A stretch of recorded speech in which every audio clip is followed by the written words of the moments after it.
اور انشاءاللہ وہ دن دور نہیں، مصطفی انقلاب کے پروانوں، جب انشاءاللہ غلبہ دین حق کی منزل آپ کو نصیب ہوگی۔ پچھلے سال دسمبر اور جنوری میں ہم نے آذان دی تھی، آذان دی تھی، فقط آذان دی تھی،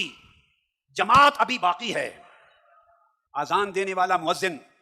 جماعت کے کھڑے ہونے تک درمیان میں شور شرابہ نہیں کرتا، وہ ایک بار آذان دیتا ہے پھر چپ کر کے بیٹھ جاتا ہے۔ جب صفیں بن جاتی ہیں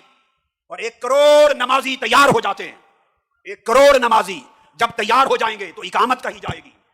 اور اقامت کے نتیجے میں جب 1 کروڑ نمازی کھڑے ہو جائیں گے تو پھر جماعت قائم ہوگی، اور جس دن جماعت قائم ہوگی اس دن باطل خس و خاشاک اور تنکوں کی طرح بہہ جائے گا اور دین حق کے غلبے کا جھنڈا لہرائے گا۔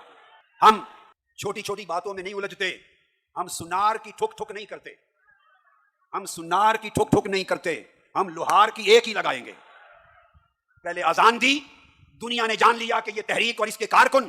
اٹھ جائیں تو دنیا کو ہلا کے رکھ دیتے ہیں، زلزلہ بپا کر کے رکھ دیتے ہیں، اور خدا کا شکر ہے ابھی میں جوان ہوں، میرے عزم اور بلبلے میں کمی نہیں ہے۔ جب جماعت کا وقت آئے گا تو جماعت کھڑی ہوگی، اور انشاءاللہ تعالی ظلم اور استبداد، جبر و بربریت اور گمراہی اور ضلالت کے بادل چھٹ جائیں گے، اور آسمانوں پر مصطفی انقلاب کا سورج طلوع ہوگا۔